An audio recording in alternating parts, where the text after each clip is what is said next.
Okay, my name is Mark Groubert, and a lot of people have many hobbies.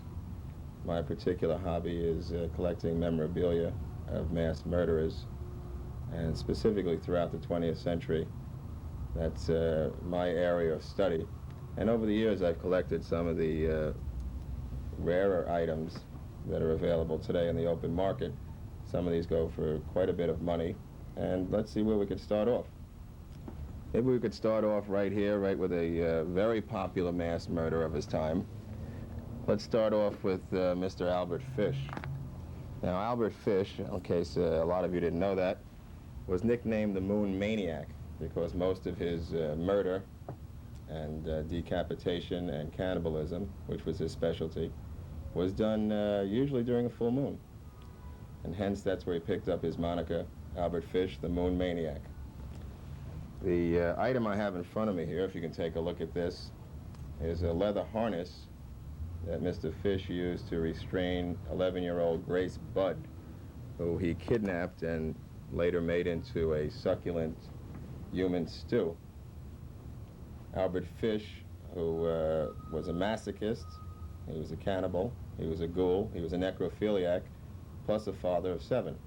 Good family man by those days' standards. He was born in 1906 and died in 1951.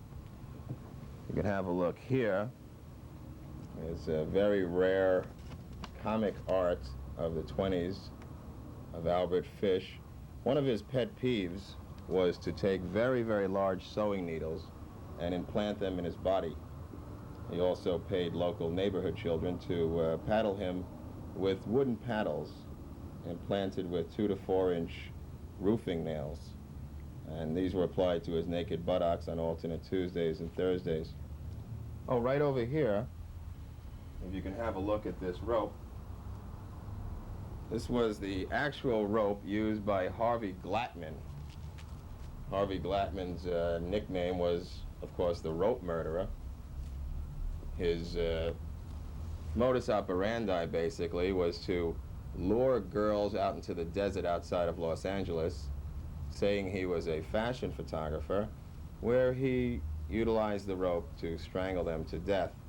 Mr. Glattman apparently used this device, this particular one right here, for over 33 homicides of young models in the LA area during the 1950s. One of the interesting sidelights, when his mother was interviewed by the police at the time, it was determined that Mr. Glattman was an award-winning Eagle Scout who specialized in, of all things would have it, knot tying as an Eagle Scout, won many awards. His handiwork later came in very handy for himself in his bizarre profession. Harvey Glattman, the Rope Murderer. This is the magazine for the Mass Murderer Collector. It's the only one of its kind, and it comes out on a bi-monthly basis. Some of the features you might find in Death Rattle, in this case, feature a story on Ed Gein, who was also a necrophiliac, mass murderer, ghoul, cannibal, had a whole list of careers behind him and a very long resume of murder. In fact, Ed Gein was the model for Mr. Bates in the Alfred Hitchcock classic Psycho. One of Ed Gein's favorite things was to dig up fresh corpses, prepare them in a succulent stew, and his hobby was to take their skulls and shape them into soup bowls, where he would display them on top of his fireplace. He had over 24 of those collected, and he also had a nice series of cups and saucers. The work that he did was based on his taxidermy, where he learned his trade. He was also a collector of human skin. People today are trying to put together a recipe book based on Ed Gein's cookbook, which they're trying to put out right now. One of the most famous jokes at the time, when he was in Wisconsin doing his dastardly deeds, was the question, what did Ed Gein keep in his cookie jar? And the answer among the school children of the day was, of course, ladyfingers. Richard Speck was one of the first big-name mass murderers in the 60s, performing his job in 1966 in Chicago. Richard murdered 9 nurses in a span of 3 hours in a boarding house in Chicago, and he was one of the first contemporary mass murderers of his day. Tattooed on his left arm was the saying, "Born to raise hell," which was his most famous saying of his era. If we can take a look over here on the right, this is one of my proudest pieces of my collection. This is the actual nurse's outfit worn by Maria Papino, the Filipino nurse who was the only survivor of the massacre. She was the 10th nurse who hid underneath a bed and somehow survived the orgy of blood that had occurred in that boarding house in 1966 of April 15th. Also, you see here the underwear of one of the nurses who actually didn't survive the massacre. That was Maria Carmelito, and this was part of the evidence that helped to convict Richard Speck to 13 concurrent life sentences, adding up to over 1,300 years. Richard is eligible for parole somewhere in the year 2207. So I don't think we're going to be seeing Richard around the unemployment line for a very long while. Also in the collection is a shoe worn by the same nurse. You see here the bloodstains depicting the viciousness of the crime. It was a heinous crime, and one of the nurses involved, her father was the chief of police of Chicago and helped to crack the case back then. Moving over here, we see a couple of items. This is the axe used by Charlie Little Red Starkweather, who was the James Dean of mass murderers. He performed his function in the Midwest, in Nebraska and Ohio during the 50s, and had a very large following of Bobby Soxers, who considered him a cult idol at the time. He performed his acts with his axe, right here, with his 14-year-old girlfriend, who was later sentenced to life imprisonment. One of the items I picked up in my travels is the actual scalp of Bo Carter. This was used in the trial to help convict Charlie Starkweather back in 1956. It's a very, very rare, beautiful piece of my collection, which I would never part with. Well, here's one of my favorites, Howard Unruh. Let's take a look at Howard. Howard, of course, from Camden, New Jersey. Let's see if we can get a shot of Howard. He was a marksman, and he had sort of what they call battle fatigue in those days. Howard was holed up in his attic for many years. The neighborhood kids would always tease him. And one day Howard sort of snapped, went downtown and killed every businessman in Camden. After running out of bullets, he merely sat on the sidewalk waiting for the authorities to take him away. And his most famous quote as he was being arrested by the Camden police was, "I'm no psycho." No story would be complete without the, oh, here he is right here.